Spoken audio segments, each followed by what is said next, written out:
Hello, everyone, and welcome to the AniMonday podcast. My name is Colin Hemphill. And I'm Kayla Hemphill. On our show, we roll the virtual dice each week and must watch a randomly selected anime title. Thanks for joining us today. We made it back.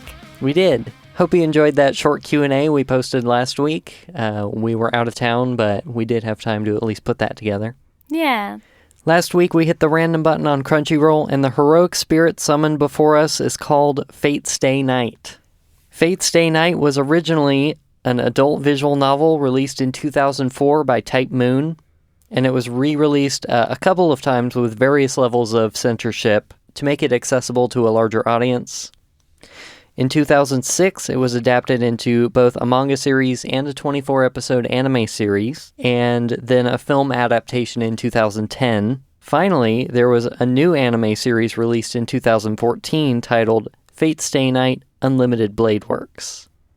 And this is the particular version that we watched. It focuses on the second route of the visual novel, which is, as the title says, called the Unlimited Blade Works route. There is another route called Heaven's Feel, which was also adapted into a film trilogy. And these are just the works that are based on the original Fate Stay Night. This one VN has spun up a whole franchise worth of stuff, a cinematic universe, you might say, called the Fate series or the Type Moon universe, depending on where you're looking. Type Moon being the name of the studio that released the game. Additionally, there was a sequel visual novel called Fate Hollow Atraxia, and a prequel series called Fate Zero, which has both manga and anime adaptations, as well as 3 fighting games, an RPG for the PSP, a mobile game called Fate Grand Order, which also has adaptations, and so on and so on. I'm going to have to get this mobile game. I've heard people play that. We watched the first 2 episodes of the Unlimited Blade Works anime, which each of them is about an hour long. That's why we split it up a little bit. And to keep things simple, I think we'll just refer to this series as Fate for the duration of this episode. Sounds good. Yeah. Kayla, would you like to tell us about the plot? Yes. At the onset of the 5th Holy Grail War, 7 mages prepare for battle by summoning powerful servants in order to attain their ultimate wish. Shirou, Emiya, and Rin Tohsaka are classmates who become part of this war, but their desire to win isn't all that it appears. Can they, along with their servants, survive, or will they be lost to the Holy Grail War as many mages who have gone before them? So I figure for this one, we kind of start off with talking about the story, because it's pretty complex, there's a lot going on, and really in these first 2 episodes, we don't meet a whole lot of characters. It's really kind of focused on these 2 characters, and as you mentioned in the plot synopsis, they're servants. Yep. So, to touch on Unlimited Blade Works again, which makes this distinct from the other versions of this show and the different adaptations, this route in the game kind of focuses on Shirou, who is our main character, and his interactions with Rin, who's the other one you mentioned. The alternate routes, they kind of just flip who the other person is. So it wouldn't be Rin in those cases. So you can go watch the other versions of this anime, and it has less focus on her. But let's talk a little bit about this Holy Grail War, which is kind of tying everything together. It's a doozy. So this war happens every so often. They don't really say how frequently it happens, because sometimes it takes a few generations and sometimes it takes only 10 years, which is what is going on with this war. Is it has only been 10 years since the last one. Right. And each time there's a war, there are 7 mages that summon 7 different classes of servants in order to fight to the death. Yeah. For the Holy Grail. Right, and so I guess the appeal is that the Holy Grail, whatever it is, it they seem kind of unclear on if it's like a physical, actual, the Holy Grail, or if it's more of like a source of magic just in general. But this is the 5th Holy Grail War, and like you said, the last one was 10 years ago, and up to this point, nobody has actually gotten their wish fulfilled.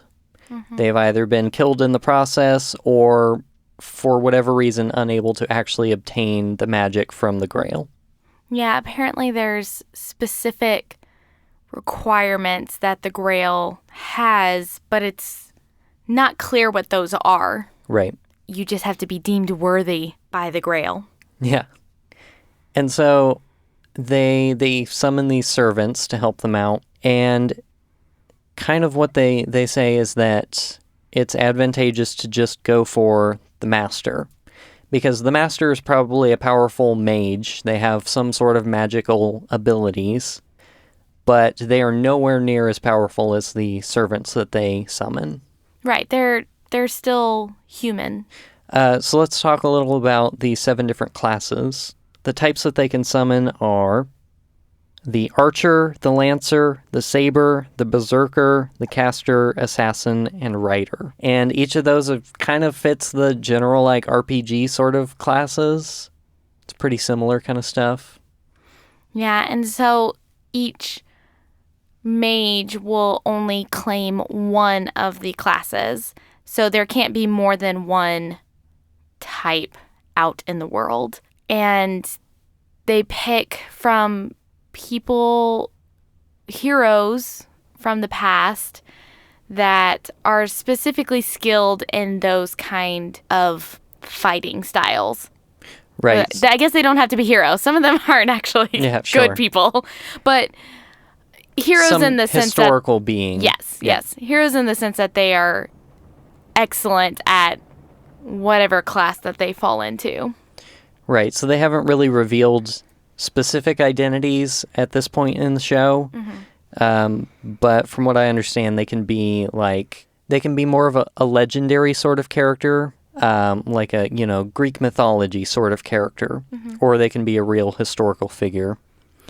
And whoever it is going to be, like, if they're a saber class, they'll probably be a great swordsman. Mm-hmm. For me, the concept of the Holy Grail being used in this is radically different than what I'm used to seeing in Western adaptations of the story of the Holy Grail. I'm sure a lot of us think of like the Indiana Jones and things like that. So it's kind of refreshing to see something so radically different. Because I think in a lot of times in our Western media, we see a lot of immortality being given by the Holy Grail. And this isn't inherently that. It's something magical and is wish-granting is kind of, it seems to be the power behind it. The other thing I like about it is that it's not Shenron from Dragon Ball, where it's built up as like this super powerful wish-granting thing, mm-hmm. and then they just use it like all the time. Yes. And it loses its power because, well, nobody actually dies. They can just wish for them back. Right. In this case, we've proven that people, like a lot of people, have died in these wars, and nobody has actually won the Grail. Yeah. Yeah, so it still actually holds weight. And so what they talk about is that the previous war from 10 years ago basically leveled a city. Yep. Like, completely burned it to the ground, and our main character is somebody who survived that. I think he was like the only person that survived it. Yeah. It seemed like. That we know of so far. The other thing I would mention about the war and the servants and this whole kind of thing is that they have command seals, which once they summon a servant, a master is granted 3 command seals. And these are basically sealed parts of their magical abilities that like leaves an imprint on their skin somewhere, and you can actually see them as they're used and how many they have left and stuff like that.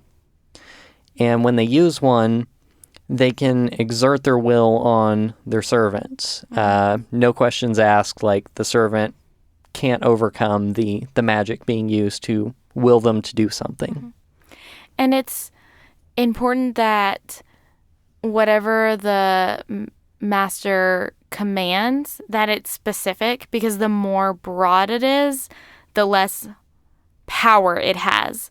So if you command something very specific, then it has a more hold on the servant than if you say something like very general. So if you give something that's like a little too broad, then the servant might, it's more influence than obedient.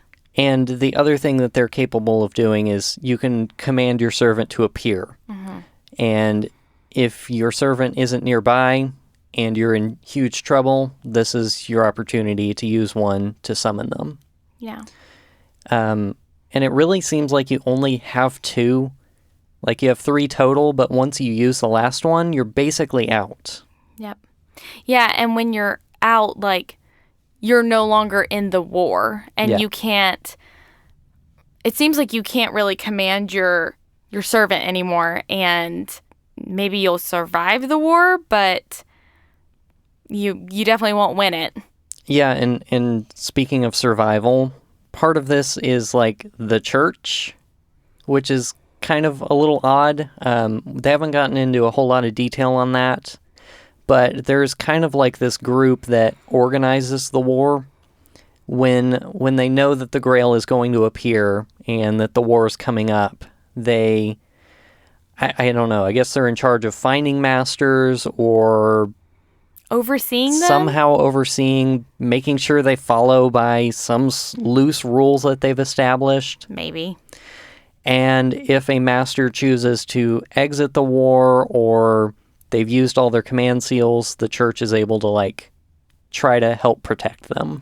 Yeah, I think if you go to the church, there's some sort of sanctuary that you can get there. It's sort of like none of the other masters can or should come and hunt you there. Right. Yeah, it seems like one of the loose rules. Yeah. One of the probably most important parts about this war is that it's not inherently known by the rest of the world that this is going on. That's something that the church takes care of too, is that they make sure that the exposure to the rest of the world is unaware. It's minimized. And so a general rule is that if a non-mage human sees something, that they have to be killed.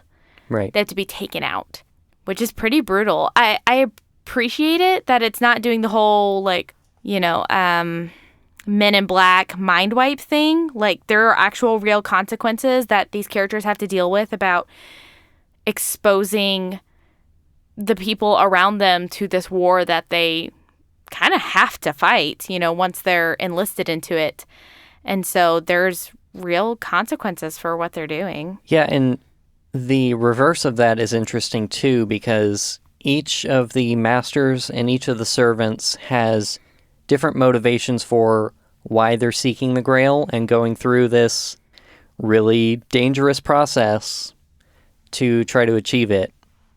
And we've only seen a little bit of conversation about what the characters are interested in, but the lengths that they're going to in order to find this is an interesting aspect of that as well.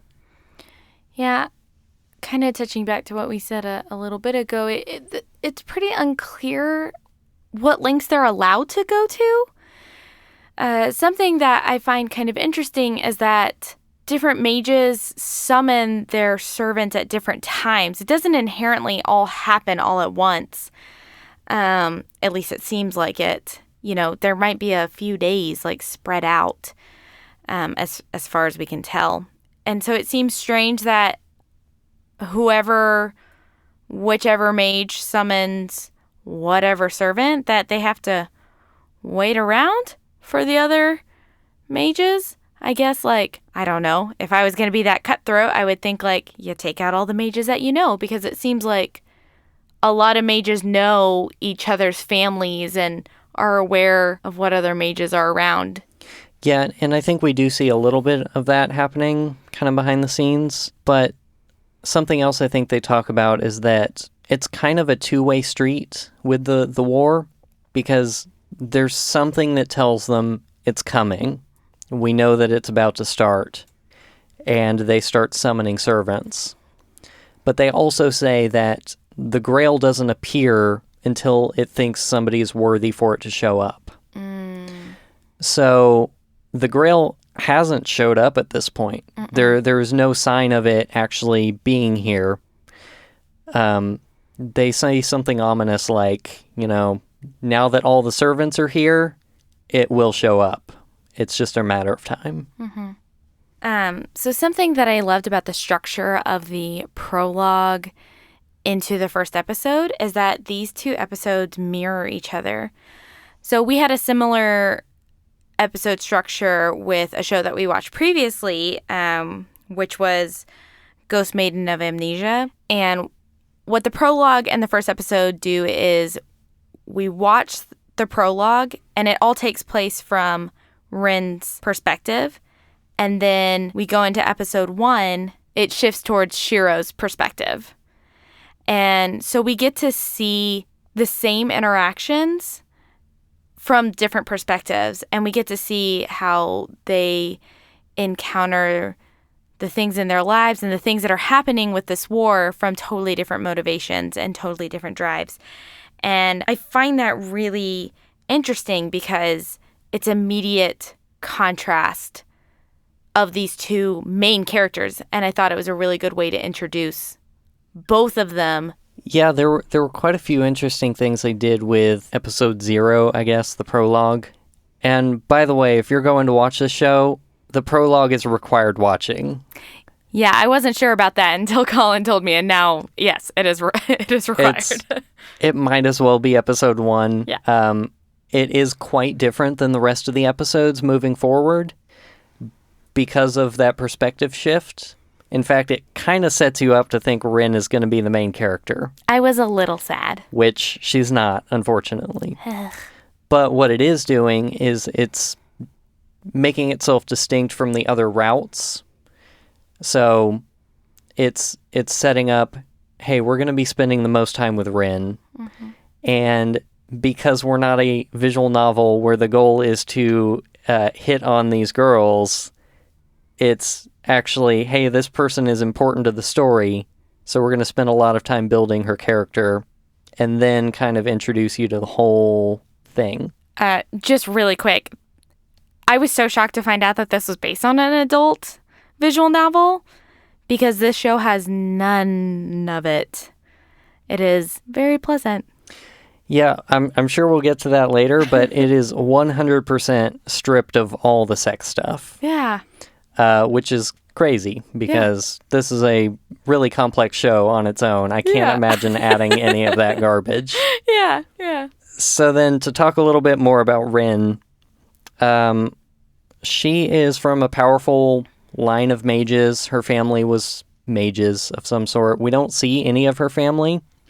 In fact, she seems to have inherited this huge mansion that she lives in. Yeah, and most of it is boarded up. Yeah, a lot of sheets over furniture and dust everywhere.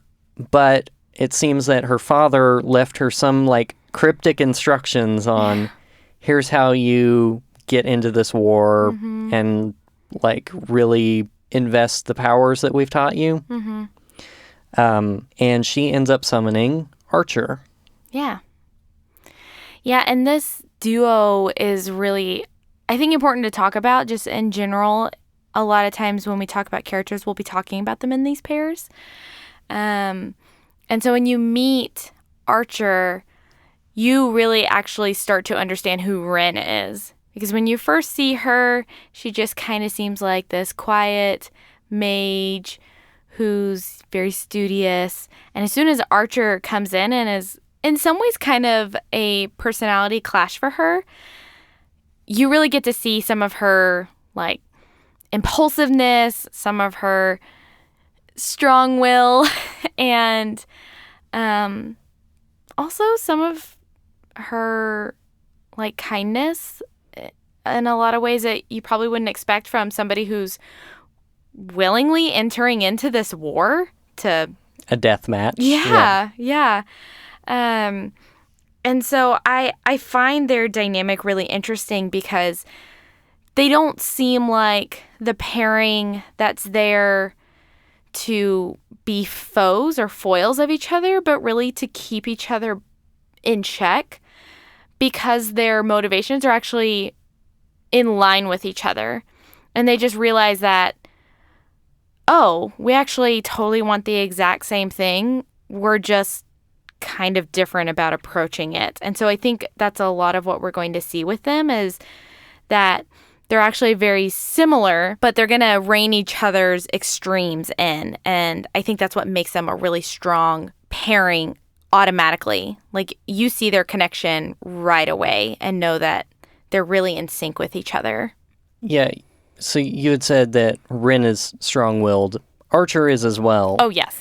And he comes off very strong at the beginning of like, you're incompetent. I really don't want to be your servant. Like, it sucks that I'm here fighting for you of all people. And I'm not really going to listen to you. Yeah. And at the same time, she was mad because she summoned Archer and not Saber. Yeah, she made a mistake with her summoning thing. Yeah. She was trying to like line up the right times to make the summons because the only two remaining servants were Saber and Archer. And she got Archer and wanted Saber. Yep.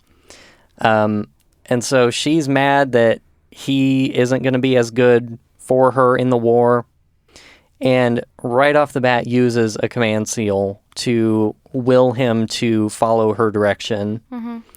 And like you said, Archer mentions, you know, you really should be using more specific commands because what you just gave me was super broad. And Archer being this guy who is like, you have to prove to me that you're worthy for me to serve you and to fight for you. And at that moment when she uses a broad seal and it still is like really powerful on him, he's thinking, okay, she actually is pretty powerful.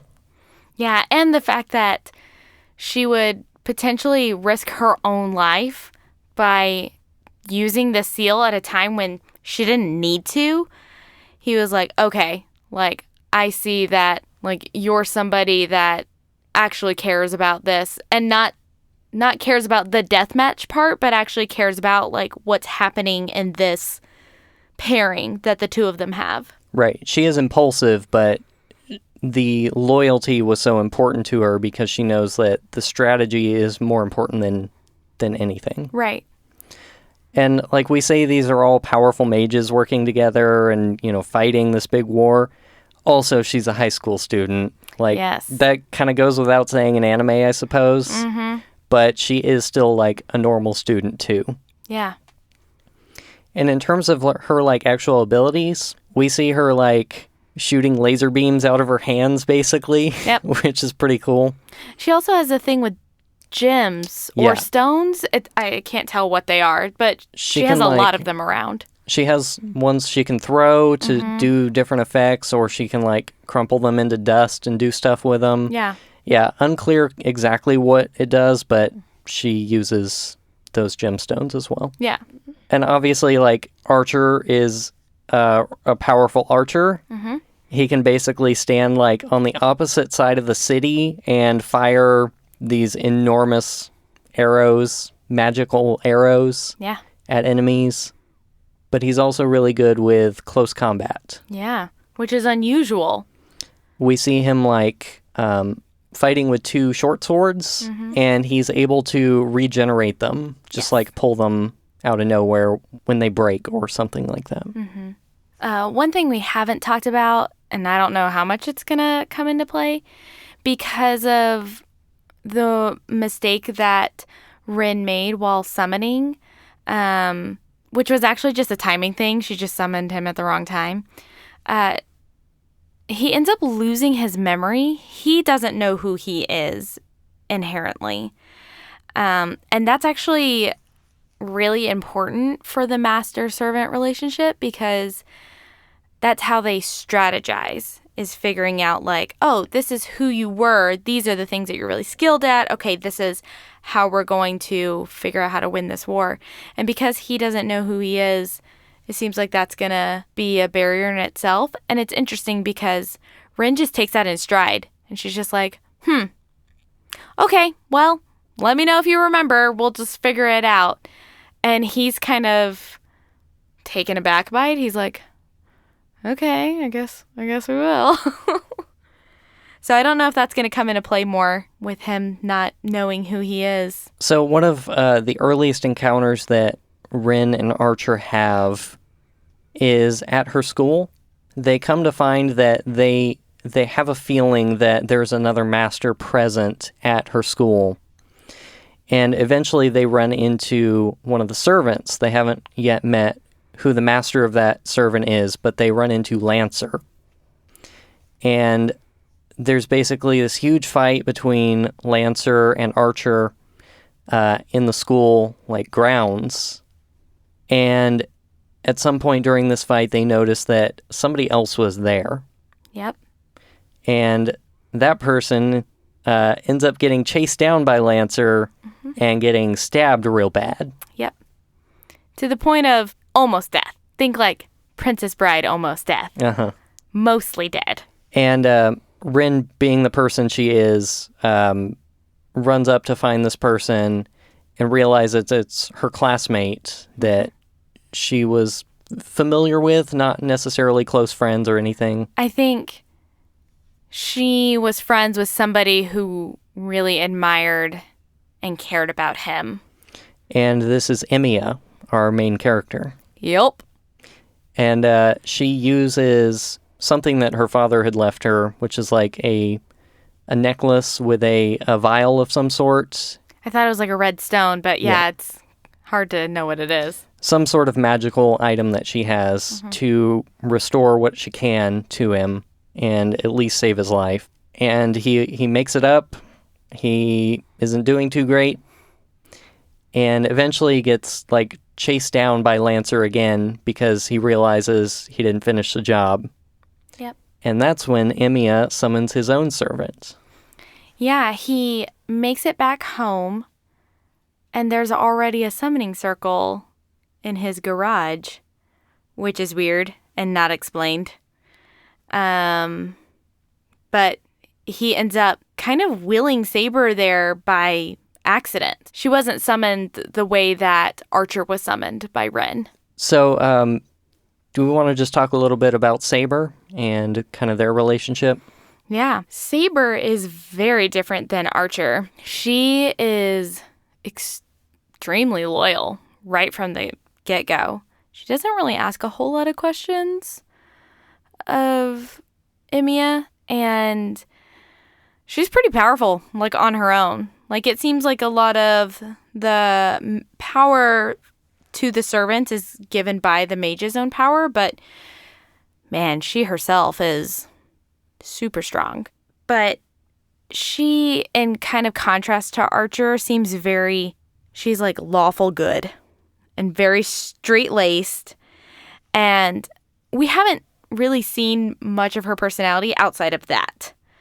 So from what I've seen of the show, I'm going to kind of lean into there'll be more.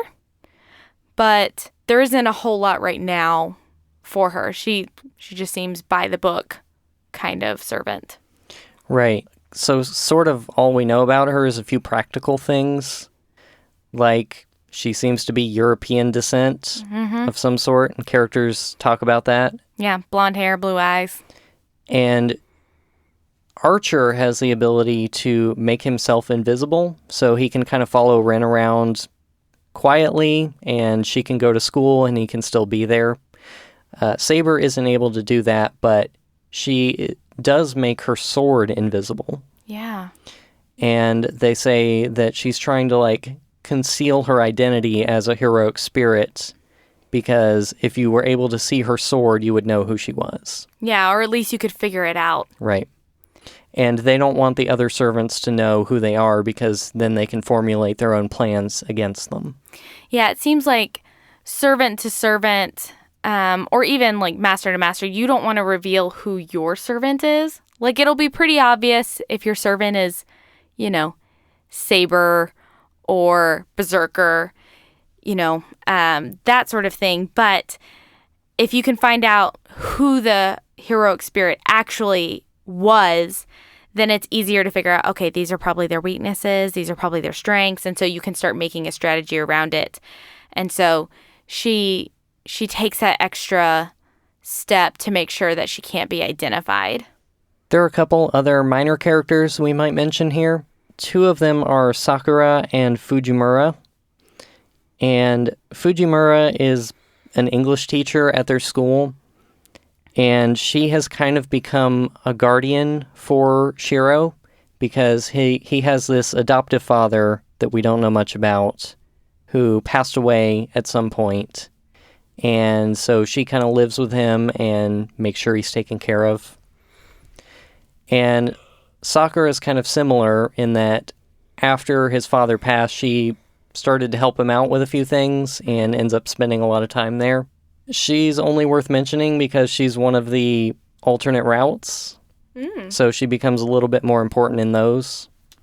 But we haven't seen a whole lot important from her so far. No, it just seems like she really cares about the main character. And one thing we didn't mention, it's actually kind of funny. The main character was actually in the archery club. Right. And was like really good at it. So in some ways it kind of feels like he naturally should have been with Archer. But she is also in the archery club and is always trying to convince him to come back to it. Yeah, and there are a couple other people in the archery club who are minor characters.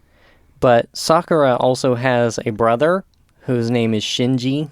He's the worst. And he is like defo evil, right? He has to be.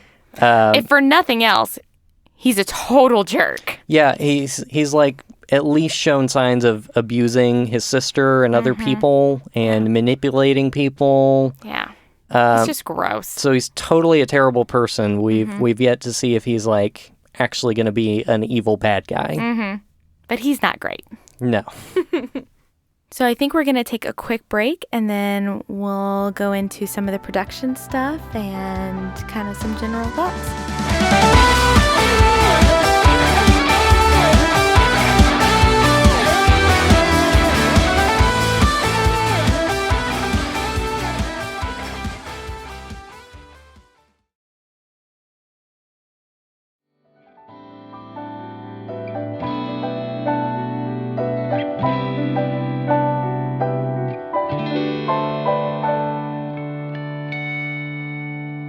Welcome back to the show. Kayla, would you like to talk about the animation, the art style, the character designs, music, all that kind of stuff? I would. I'd actually like to start with character designs. Okay.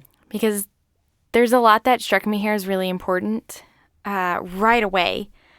So one of the things that I talked about before with the characters, specifically with Rin and Archer, is that they have pretty different personalities when it comes to being in this war, but their motivations are the same. And that is made pretty apparent by the fact that they are color coordinated. Even though, like, they look very different from each other. Archer is pretty tan and has this very, like, white hair, and Rin is pretty pale with this black hair. So, like, down to who they are, they're pretty different, but their clothing is actually really similar. They both wear a lot of reds and blacks and golds. And I think that just shows that alignment very easily, that they actually are very unified and, in a sense, almost wearing like a uniform, like a team uniform. That's how almost similar that they look. And this is kind of shown. At first, I didn't think anything of it. I thought it was like, oh, maybe the servants just take on, you know, kind of the look of their master. But when you see Emiya and Saber, they don't match. Saber is wearing a lot of blues and silvers, and Emiya's just wearing like his normal clothes. It's like Their school uniforms are weird. They're kind of like a just tan kind of jacket and pants. Yep. They're not remarkable in any way. Which I don't know how Rin gets away with wearing what she does, but anime. Yeah. And so I think that's something that might play out more, or at least would be cool if they did, is as Emiya and Saber kind of align or don't, that their clothing would either start to resemble one another or they'd break apart. They'd start to become opposites.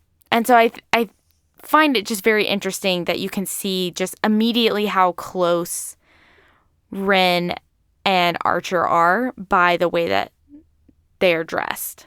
Yeah, it's interesting when you're talking about comparing the servant to the master, too. There are some pairs that are especially different. Berserker being the biggest one. He gets paired with, like, basically a little girl. Yep. And he's basically a big, huge rage monster. Mm-hmm. Overall, I'd say the designs of the servants are really interesting. Mm-hmm. Maybe with the exception of Lancer. He's like a little bit derpy and just kind of wears like weird blue armor. Mm-hmm. I think it's just hard to understand exactly what a Lancer would be, other than maybe our sort of like European idea of like almost jousting. Mm-hmm. I think is kind of where I'm struggling with that. Right. But there's such a big variation in the way that all the servants are presented and the kinds of clothes they wear because of the eras they come from and the types of weapons they use. I think all those designs are really interesting. Yeah, I think we get to see all of the servants in the intro, at least. I think so. I was kind of like trying to mentally calibrate it. Yeah. So some of them you can't outright place like, oh, that's the writer or whatever. Yeah. But you can kind of make guesses. Yeah, some of them are, fairly obvious. Like, Castor looks very much like a sorcerer, in the whole cloak thing. Levitating and stuff. Yeah, it's pretty obvious. But some of the other ones are a little harder to discern. It's sort of just by, process of elimination, figuring out which ones are which. In terms of some of our main characters, too, Shirou isn't quite your typical main character design. He's got kind of short, spiky red hair, which is not quite the, like, typical brown main character hair. But also, he's, like, weirdly ripped. Yeah. Which they show a few times. And although he's, like, basically not talented at anything, he does spend a lot of time, like, training and practicing. He just doesn't improve very quickly. No. It seems like the only thing he was skilled at was archery. Right. Because that's something that they talk about. Yeah. Is that he was, like, the best one. I do think the form of magic that he does is interesting, which is he does strengthening magic. So he can take, like, a piece of metal and he can improve its characteristics to make it a stronger metal. Mm-hmm. And that helps him, like, he can look into an object and kind of figure out what its structure is made of and how its components are put together. And he uses that basically to, like, repair stuff at school. And that's about the best he can do. Yeah, he's not remarkable when it comes to mage work. Right. What do you think of Saber's design? I love her design. I immediately have an idea of who I think she is. She doesn't reveal who she is. But just given her attire, she wears this blue dress that's kind of big and poofy, but she also has this armor that she wears over it. Very English style, knight armor almost. I think she might be like a Joan of Arc kind of person, but that's yet to be revealed. Yeah. If that's her. I could be wrong. Man, I hope someday we get to Fate Zero because she wears like a full 3-piece suit and rides a motorcycle in that. Oh, dang. And it's great. Oh, dang. All right, well, you know what? No, and I think a lot of the way that she looks really says a lot about her. It's interesting because she is still very feminine, but she is super strong, crazy strong. But even in sort of her like day-to-day attire, it's still very like prim and proper and straight-laced. So it's interesting how much of herself that, you know, you can see in just how she dresses. Well, Kayla, I am very excited to talk about the animation for this show. Would you like to get us kicked off with a conversation about that? Yes. It's so good. Yeah, it's right from the beginning, in the prologue, right when we're meeting Rin and watching her summon who she thinks is Saber, but ends up being Archer. You see all these details in her home that's just very interesting, like just in the background of it, just how important all of it is, because she's like moving stuff around. She's kind of in this attic space that's full of all these old books and notes and things like that, and you see all of it. There's a lot of stuff that's on the screen. You actually see her like moving things out of the way. And there's just so much detail, even in the background of the show. Like everything has a lot of detail. It all feels very real without feeling cluttered. It's not like everything has all this detail and it feels very busy. It just feels very real. And there was a part in particular that she's doing her summon and the camera angle shifts and it goes into this 3D perspective, and it's so seamless. Like you can tell it definitely moved from a 2D to a 3D kind of animation, but it looked the same. Like she didn't suddenly look like she was rendered out of a computer the way that we've talked about in other animations where it becomes like this was hand drawn and now it definitely looks like it came from a computer. You can tell that there's computer animation just because of the shift, but it all still feels the same. Yeah, like we don't know a whole lot about animation styles and the different ways that things are made, but if I had to guess, like it kind of looks a little bit like the Guilty Gear games that I've talked about before, where everything is actually constructed in polygons with 3D models, and it's just shaded in such a way that it looks two-dimensional. And then when those perspective shifts happen, then you realize that it's all in 3D the whole time. I don't know if it works that way in an animation of this caliber, where everything is linear. But if nothing else, like they have taken the individual frames for the more 2D kind of scenes, and they've computer colored them. They've post-processed in such a way that it has the same kind of shine to it. You know, the package looks the same while still maintaining its sharpness as a 2D image. And they've made the transitions into the 3D really seamless and impressive. And one of the most impressive things is the fight scenes. Yeah, they're like really well done.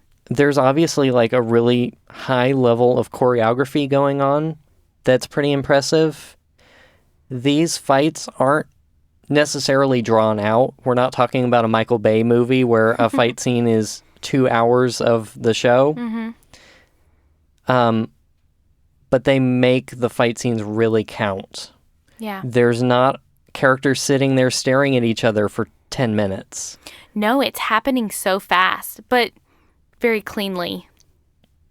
And I think it's a combination of everything. There's really impressive effects and camera work, and that on top of the sound design making everything have really huge impact.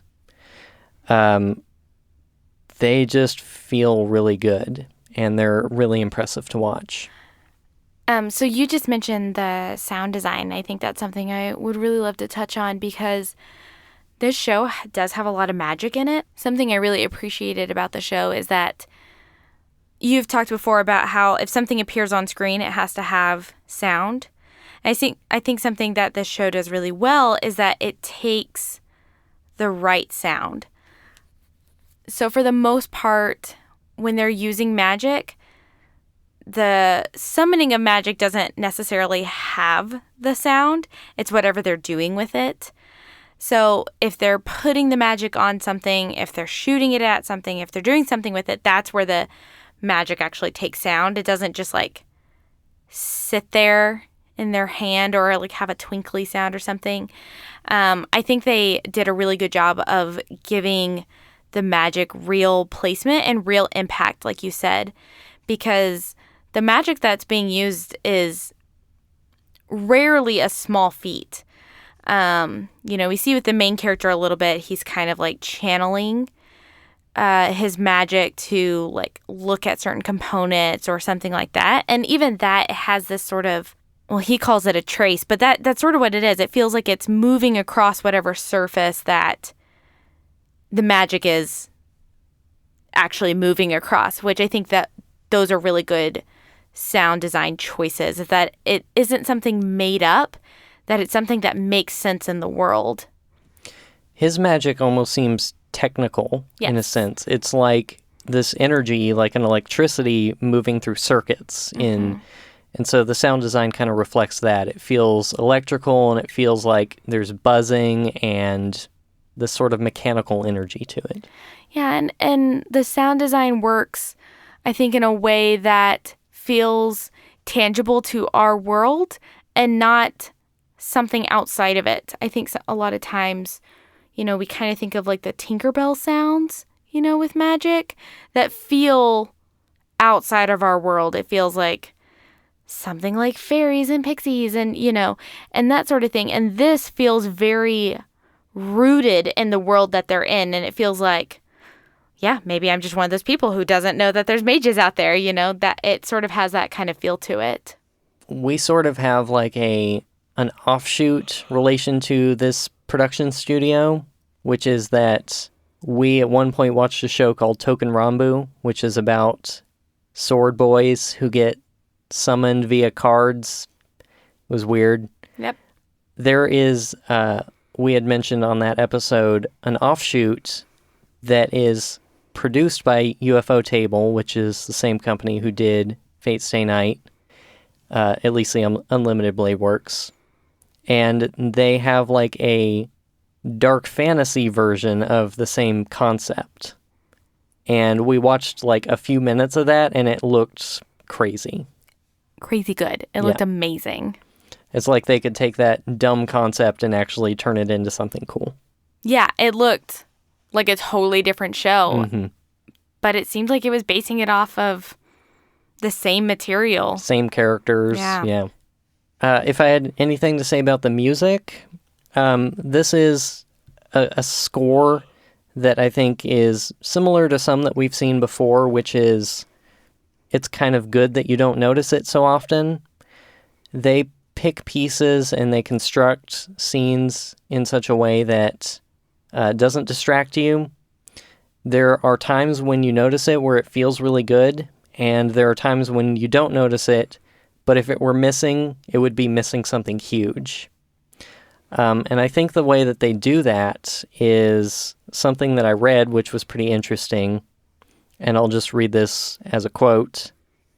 There were more than 400 compositions for the entire Unlimited Blade Works soundtrack, which significantly exceeded the average figure for a 24-episode anime series, which normally would range around 40 to 50 tracks. Jeez.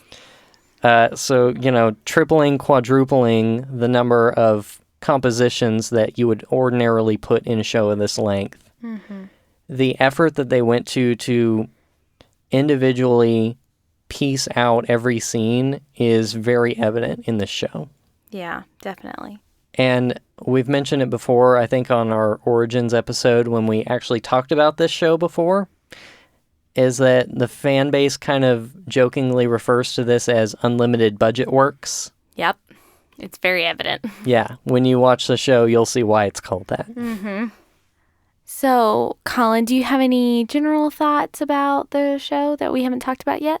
So, kind of related to how I just mentioned that we've talked about the show before, it is worth noting that I have seen the show in its entirety, which is the first time that's happened for one of our roles on the podcast. And it's something that I've kind of had in the watch list for a while of like, one day I'll show this to Kayla because I think it's great. So I'm not, I'm definitely not hiding my preferences here and saying that I really enjoy this show and I've had a great experience going back and watching it because there's some crazy stuff that's going to happen eventually. Oh, great. And knowing everything now and seeing it again and getting to see all of those pieces coming together is actually really exciting. Overall, I'm just impressed by everything the show tries to do, and it does it exceedingly well. The story setup and the pacing of the story beats as they're coming up is really great. It keeps the story moving without dragging, without weighing it down with too much garbage. The characters are deep and interesting, and they're actually making like substantial moral decisions. And the fighting is rad, and the production values are basically the best there is. And this is something you touched on earlier, which is all of this is made even that much more impressive by the fact that this is based off of an eroge, which doesn't make any sense to me whatsoever. That they were able to take out all of the sex, 100% of it, and they're left with this thing that is incredibly popular, very deep, very detailed, and really highly produced and enjoyable. Yeah, I think that's something that was really surprising for me because I think a lot of times when we think of these adult visual novels, we either find a complete lack of story or a complete lack of characters, and we have both. So I didn't go into this knowing that there was an adult visual novel. That came as a surprise later. I actually think you told me like in the car, like on a road trip that we were on. But it's I don't know if that's something that they added, to actually make it a good story, or if it was really there underneath. And that's incredible that a game of that caliber, of that nature, would have so much behind it. But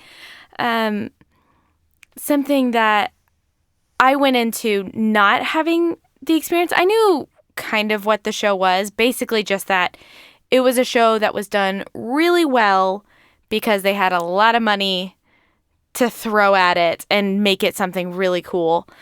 So I went in just knowing at least that the animation was going to look really good.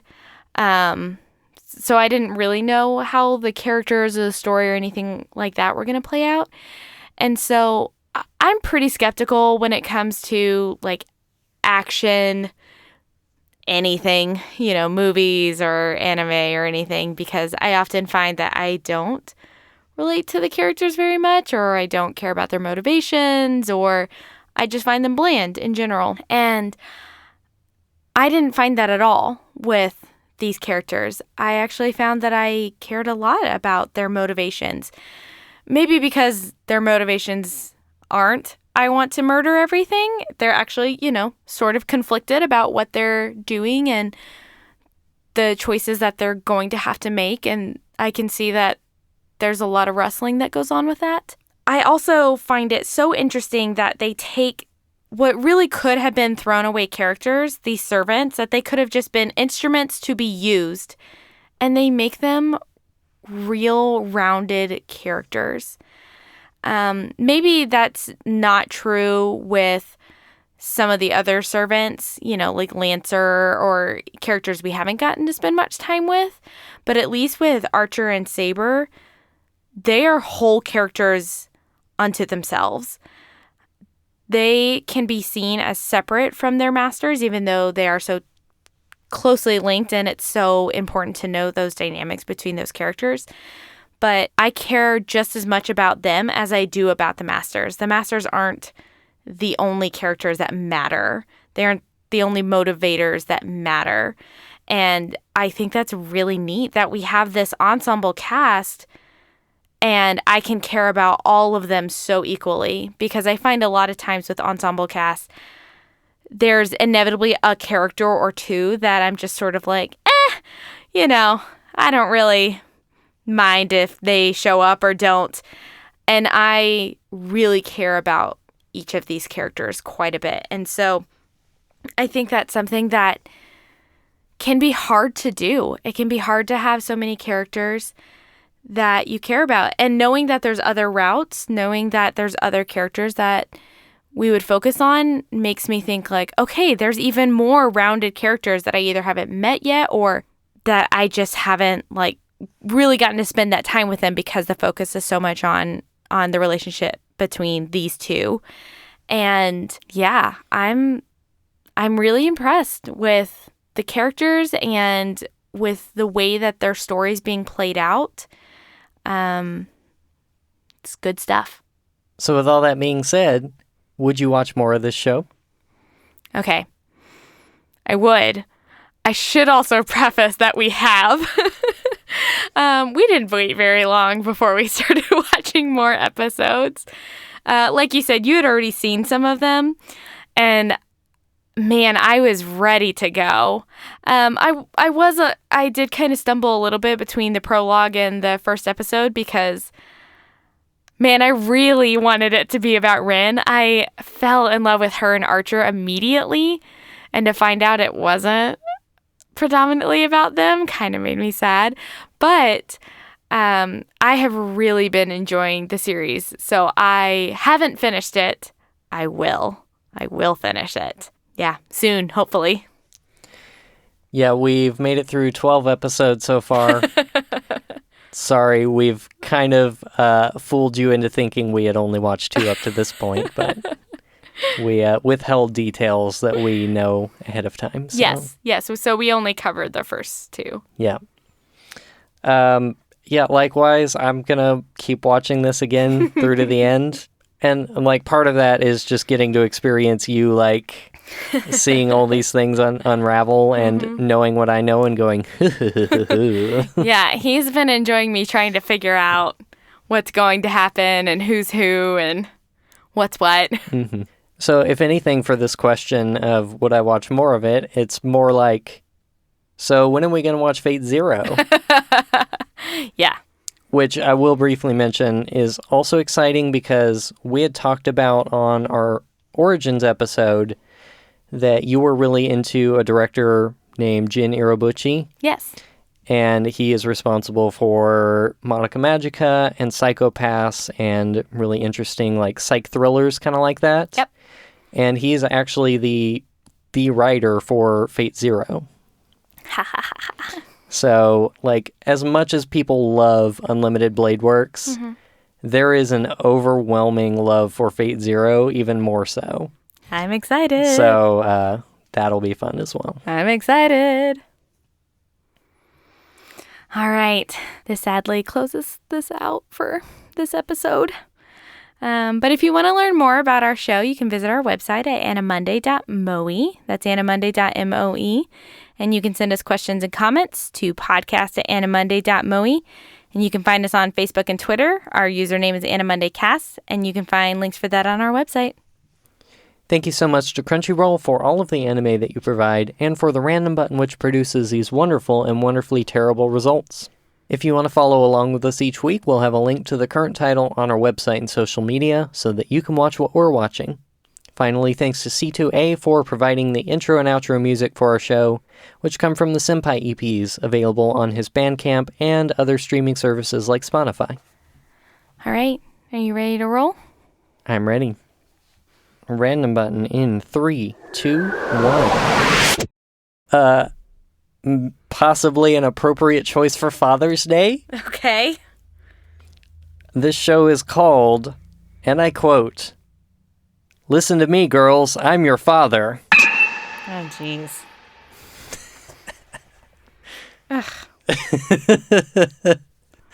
I'm not on board with this. Just across the board. The first episode is called Don't Call Me Daddy. Ugh. Ugh. Dramatic shift from last week. Nope. I'm not on board. Great. Good stuff. Ugh. Gross. Ugh. I don't have enough disapproval noises. Well, I guess we'll see if you can come up with any new ones. Oh, I'm sure I will. We'll just record me watching the show. All right. I think that's going to do it for us this week. What a sad departure. I know. Hope you all have a better week than we will. Thank you for joining us, and we'll see you next time. Bye. Bye.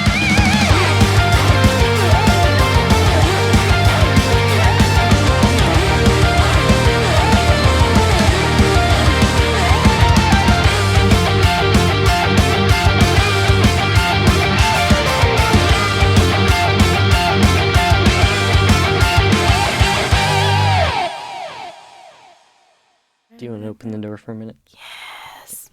It's so warm. Baggins. Hi, puppy. Hey, buddy. Do you want to come and be recorded? Yeah? Do you want to come and be recorded? Do you want to be in our show? You're giving me tilty heads. That doesn't answer my question. When are we getting that fan? How much is the fan? $100. Can I ask that for my birthday? Yeah.